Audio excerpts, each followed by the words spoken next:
Oke, kembali di Perempuan Bicara, saya masih ingin bertanya juga tadi ke Mbak Irma karena tadi Ibu Kusnul sudah mengatakan bahwa yang tanggung jawab dua tuh, yudikatif dan eksekutif dan legislatif maksudnya, mohon maaf.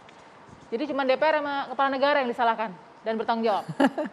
Saya ingin menyampaikan begini, Presiden tidak boleh mengintervensi hukum, Oke, tapi Presiden bisa mengoreksi dan mengevaluasi kejaksaan, kepolisian, dan bawahannya. koreksi ya. Mengkoreksi, tapi mengintervensi nggak boleh. Itu undang-undang dan aturan.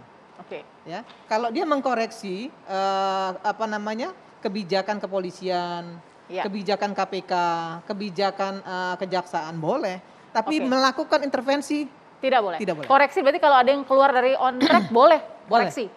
ganti Ya. Kapolrinya ganti, Ya. jaksa agungnya ganti, Ya. gitu kan?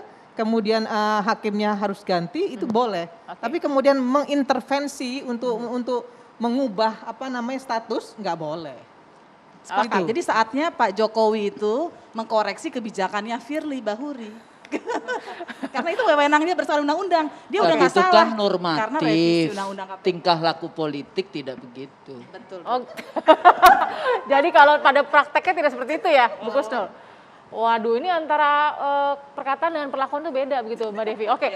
Power tends to corrupt, absolute power corrupt absolutely. Jadi hati-hati, jangan sampai kita memiliki penguasa yang secara absolut itu berkuasa. Oke, saya ingin garis bawahi Termasuk tadi. lembaga yang secara absolut kelihatannya berkuasa. Artinya kalau bicara tadi soal tes, menurut hemat saya itu hal yang wajar. Dan semestinya sekarang kita terapkan juga di banyak lembaga. Artinya bicara TWK apa yang salah menurut hemat saya. Dimana kalau tadi disampaikan oleh para beliau bahwa kalau dulu kita nggak pernah dengar kok tiba-tiba ada orang yang masuk dalam lembaga ini, boleh dong, sah-sah saja dong kalau kemudian ada tes. Toh kita semua mau jadi PNS, mau kerja di swasta, semua ada tes. Dan itu Ya. menjadi satu hal yang penting gitu. Artinya Oke. menurut hemat saya ya, Tes tinggal boleh-boleh saja. tes boleh-boleh saja dan itu harusnya diberlakukan untuk semua. Kenapa tidak? Nah persis persoalannya mereka bukan mau jadi PNS. Mereka sudah PNS, ada yang udah jadi Polri belasan tahun, ada yang udah kerja di BPK gitu. Oke. Dan itu sebetulnya yang dikatakan alih fungsi status kan, bukan tes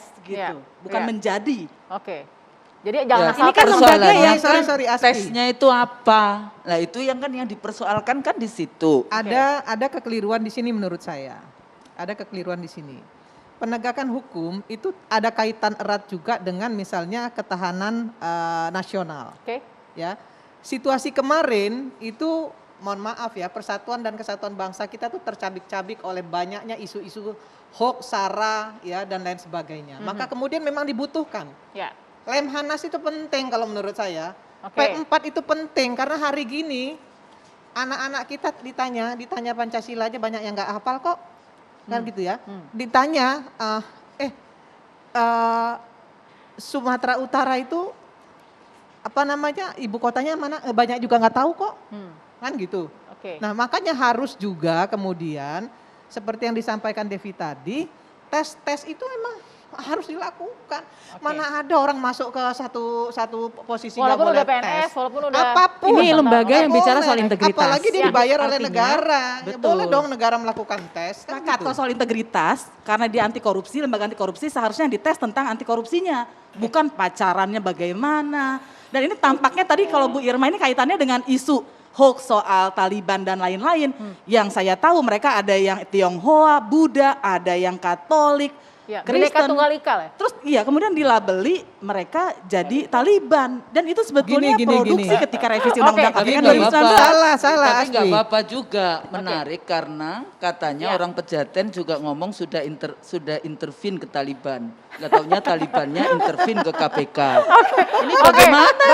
baik, saya mau mengkerucutkan, mari kita mengkerucutkan perspektif masing-masing tentang KPK. Jadi kita akan coba sedikit tes, ini bukan tes ini ya, lulus atau tidak ya, bukan tes wawasan kebangsaan ya Mbak Aswi ya. Jadi kita tes yang pertama, mohon ditulis 3 kata untuk KPK. Oke. Boleh langsung diperlihatkan 3 kata untuk KPK. Mbak Aswi, boleh dijawab. Apa tuh? Tulisannya bagus. Berani, jujur, pecat. Jadi Berani. orang yang jujur justru dipecat. Wow, oke. Next, sebentar. Oke, Bu KPK Kus- bubarkan saja. ditahan dulu Bu. KPK bubarkan saja.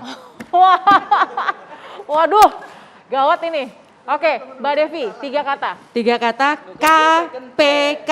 KPK. K-nya kuatkan, P-nya peran, K-nya kelembagaan hukum. Artinya nggak bisa kita menumpukan kedikdayaan negara ini Oke. kalau hanya menumpukan pada KPK, kepolisian, tapi semua harus Oke, dikuatkan. Kuatkan peran kelembagaan. Baik Mbak, 3 kata untuk KPK. KPK maju terus. KPK buktikan kinerjamu, KPK jangan lemah. Pakai mic lagi kita ulang biar Afdol. Oke. Baik Mbak, ya. KPK maju terus karena kita butuh KPK. KPK buktikan kinerjamu, KPK jangan lemah. Oke, itu dia tadi perspektif dari keempat wanita yang sudah luar biasa memberikan perspektifnya ya. Waktu kita sudah habis pas sekali. Mudah-mudahan di Jumat minggu depan pada pukul 8 kita juga bisa kemudian membuka lagi cakrawala pemikiran perspektif perempuan.